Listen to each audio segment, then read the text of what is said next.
Hello and welcome to the 11th Yellow Fever Independent Film Festival. Obviously we couldn't have a physical festival this year due to the COVID-19 situation. Hopefully that will be gone by next year and we can get things back up and running again. Our 10th festival was a fantastic celebration.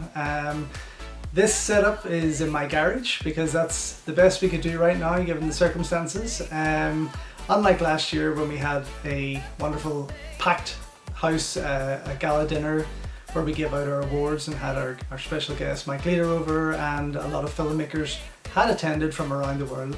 To have you guys here is a major part of our festival, not only because if you win something it's easier to hand that award to you, but also just to meet you, to thank you for supporting our festival and to learn from you, to be inspired by you, and even if we can inspire you guys just to keep pushing, just to keep going on with what you do.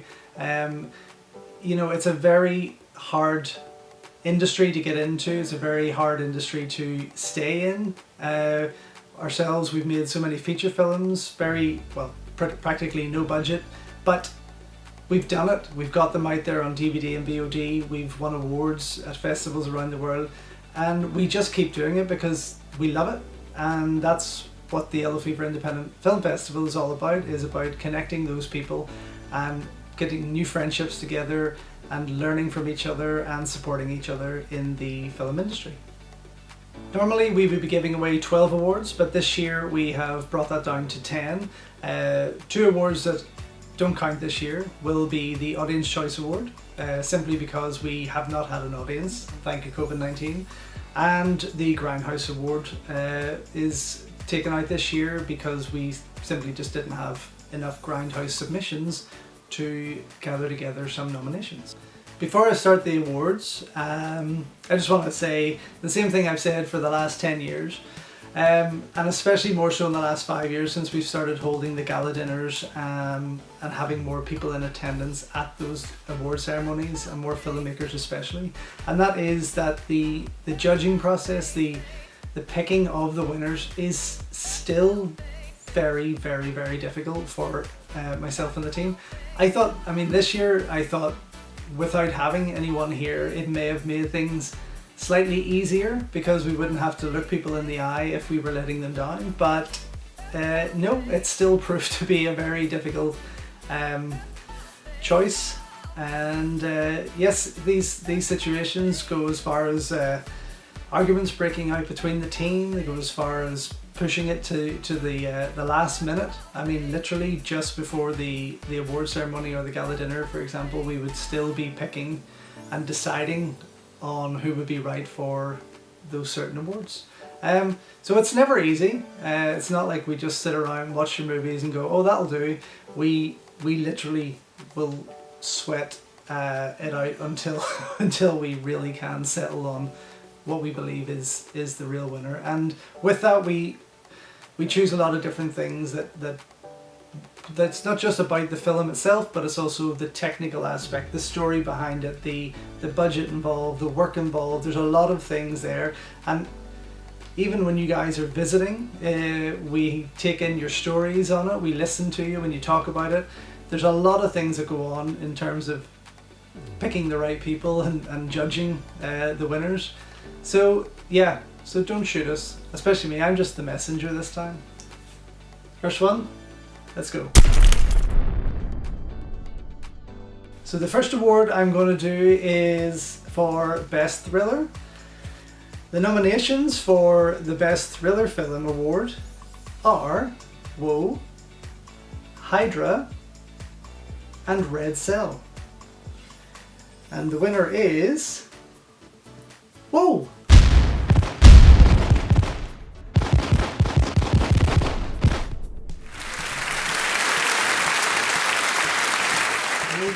Look, we don't even have fireworks at the proper gala dinner. No more explosions. Seriously, that was bloody sore. It scared the life out of me. So, second award. Best Action Film. The nominees for Best Action Film at the 11th Yellow Fever Independent Film Festival are Tiger Claw, Kidora Alone, and Hydra. And the winner is Tiger Claw. The third award going out for the 11th YFIFF is for Best Horror Film. The nominations for Best Horror Movie are Overkill, Woe, and Deep Shock. And the winner is...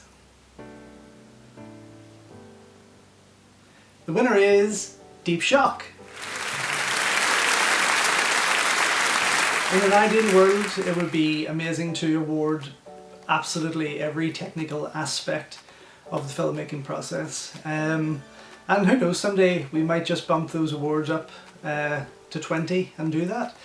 So at the moment, the technical side really just sits with Best Cinematography, and it is, for me and for many people, a very important aspect to the filmmaking. Obviously a film doesn't have to say much, but visually it can grab you and it can leave a very lasting memory with you.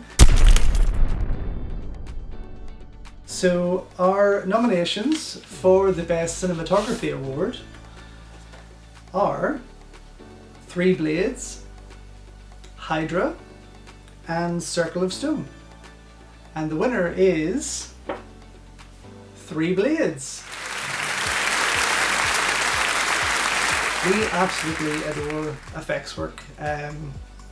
Two of our horror movies, Splash Area and The Blood Harvest, both won Best Special Effects at the Freak Show Horror Film Festival in Orlando over the years, and it's an award that we've carried with us throughout the whole journey at the YFIFF, and something that we pride ourselves in giving because it is an art form in itself. So the nominations for Best Special Effects are Deep Shock, Woe, and Overkill. And the winner of Best Special Effects Award goes to Overkill. The next award is for Best Short Film.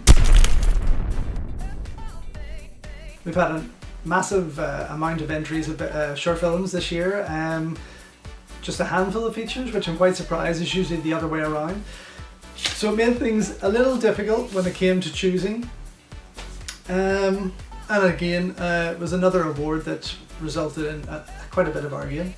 So the nominations for the Best Short Film are Deep Shock, Circle of Stone, and Overkill.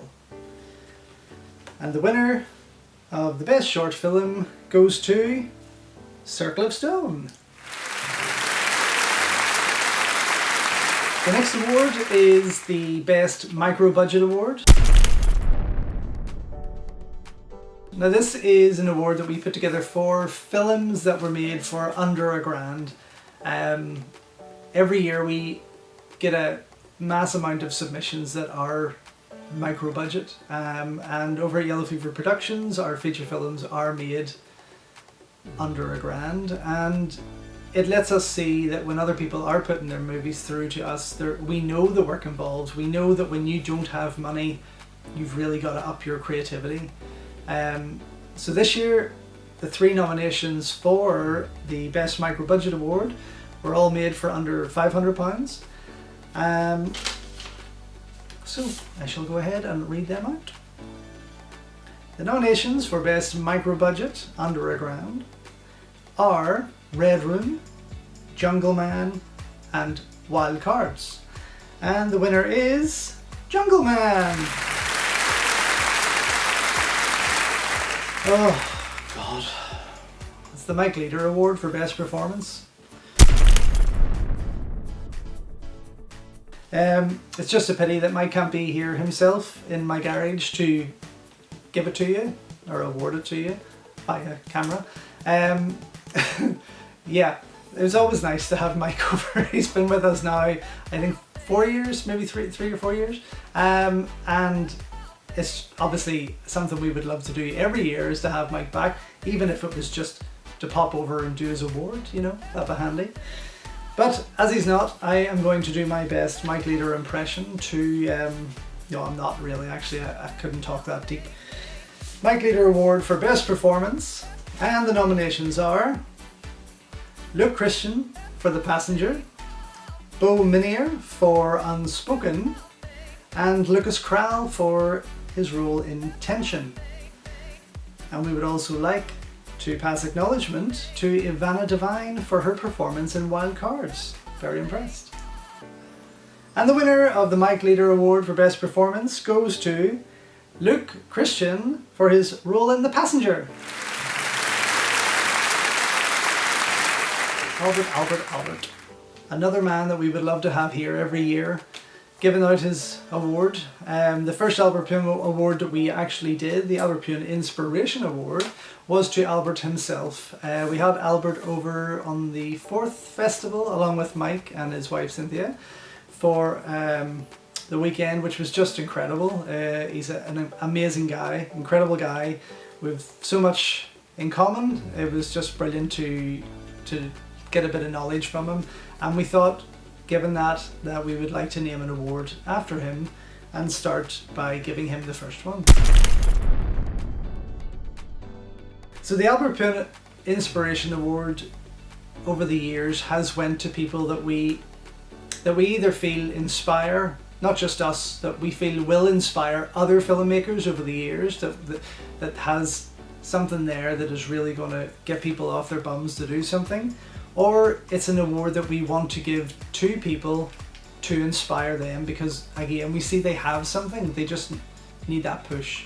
And I think, given our nominations for this year, again, another award that proved to be incredibly tricky. We take a lot into consideration when we're picking the winner for this, especially. So I'll just go ahead with the nominations, and hopefully you'll be happy with the choice. The nominations for the Albert Pume Inspiration Award go to Andrew Askoff, the director of Unspoken, Matthew Monnier-Rossi, the director of Three Blades, and Baz Black, the director of Reflection. And the winner of the 11th Yellow Fever Independent Film Festival Albert Pume Inspiration Award goes to Baz Black. And last but not least, we have got the Graham Livingston Award for Most Memorable Film. Again, another vitally important award to us, very personal award to us. Graham was a member of the Yellow Fever team for some time. We lost Graham 3 years ago now, and yeah, we just thought this would be the right thing to do in keeping his name as part of the Yellow Fever team.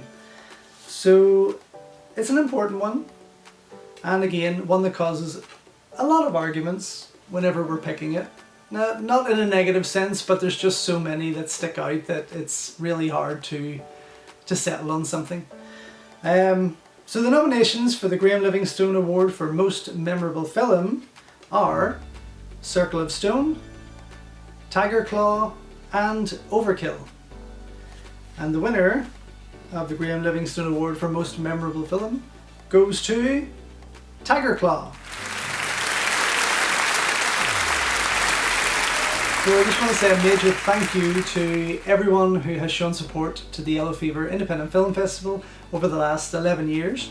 That's including my team, to our filmmakers, our sponsors, our audience, our special guests, and of course to Andrew Cook, the wonderful maker of our fantastic awards.